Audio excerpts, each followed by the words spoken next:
Good morning, gamers. My name's Gregory. This is 1 in 20 D&D, and I'm doing something a little different today for DnDaily number 73.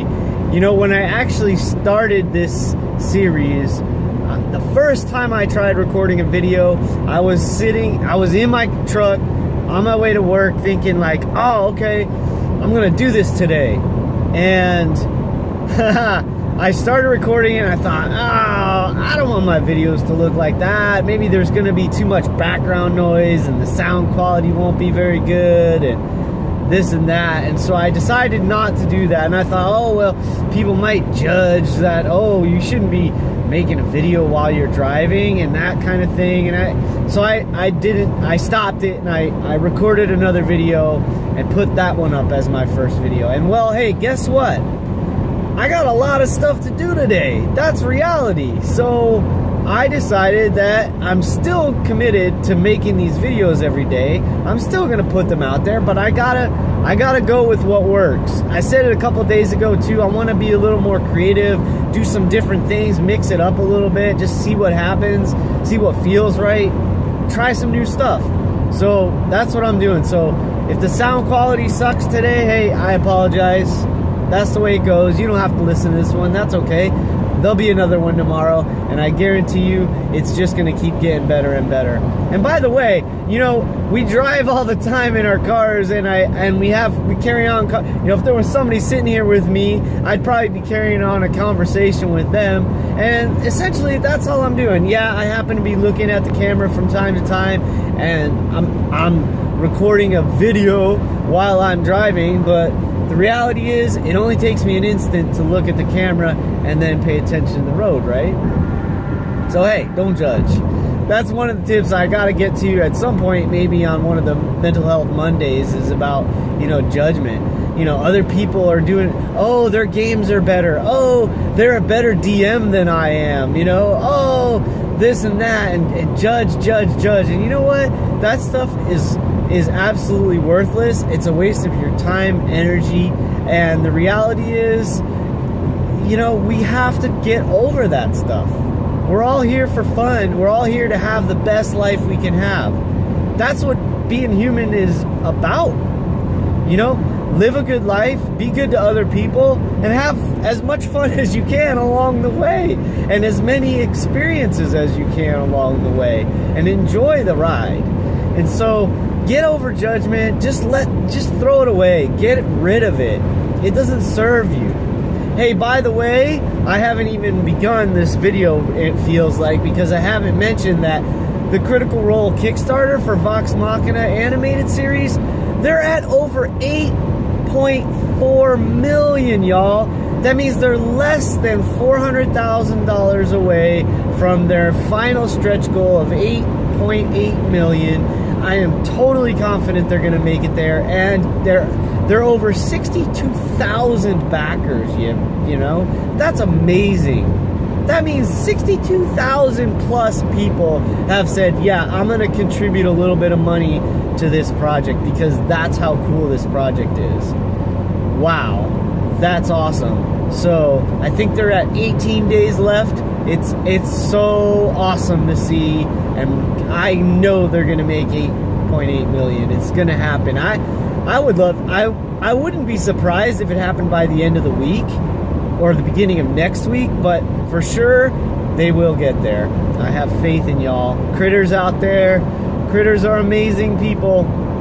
So, hey, did you check out my t-shirts? I'm stoked about that. I'm gonna do a poll on Twitter because I'm curious to see what people think. Like, if they have I did 3 of them right now. I'm gonna do more, but I'm kind of curious of the 2 that are the, you know, hey, it's your game, play your way. I'm wondering which one people like more, which one's more interesting. But enough about that. So check me out on Twitter. You know, you can find me on Twitter easy enough. Gregory Festo, or, you know, 1 in 20 D&D, hashtag 1 in 20 D&D. You'll find it. Check this out, y'all. Oh, and of course, I always link it in the information below these videos. Hey, so yesterday I mentioned our saying, our phrase, we out there, right? We out here. We out here, really, is what it should be. Hey, we out here. So so it's Tuesday. We're not going to have a game this week because one of our guys is out of town, and there's only 4 of us, including me. So 3 players in the DM. We could play with just 2 players. We could, but they're at this point where they're about to go into some fun stuff, and I figure it'd be way more fun and cool and entertaining for everybody if it's the whole group together. So we're putting it off for 1 week. That's okay. Sometimes that's what you gotta do. But let me explain what We Out Here is and why I think each group's kind of like quirky sayings or like in jokes or that kind of stuff is so much fun, right? So when we were playing the game very early on, so the players are first level, and we have 3 different players, so obviously 3 different characters. We have a warlock, a barbarian, and a fighter. Now the fighter has taken the archer specialization. So he is an archer. He uses a longbow. He fights at range, right? And his intention was, upon reaching level 3, he's going to become an arcane archer. He's going to use magic to augment his ability to fight with a bow. Now this is, so the arcane archer is something that is found in Xanthar's guide, and it's a very specific way to tailor your fighter to get some really cool special abilities. And you could, there probably is ways that you could sort of do an arcane archer by taking, by basically becoming a, what's the word? Oh my gosh, it's not coming to me. The caster, the fighter caster, Eldritch Knight. Oh, I don't know why I couldn't think of that for a second. You could probably go about doing like a bow fighter specialized that uses some magic by doing the Eldritch Knight, but it would be pretty darn weak, to be completely honest. So they created the Arcane Archer, and they have it in Xanathar's, and it's a way more focused, it's a way more streamlined arcane fighter caster that specializes with the longbow. So that's what you want to do.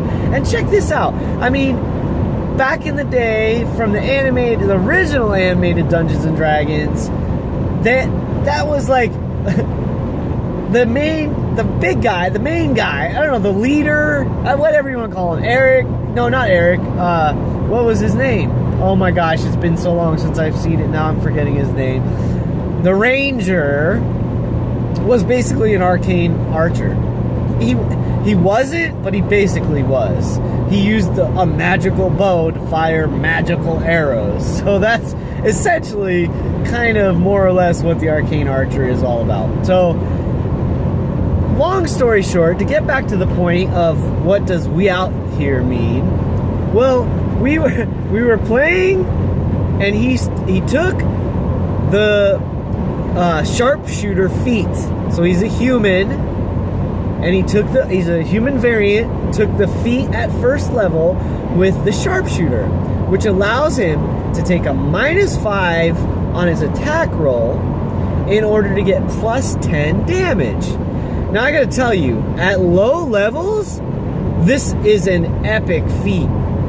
I think we're gonna see. I think in the middle range levels, it's gonna be a little bit less effective because his attack bonuses won't be high enough to make it real easy to hit targets, but he'll need to do the extra damage. I don't know, but at high levels, it might come back into play again. So we'll see.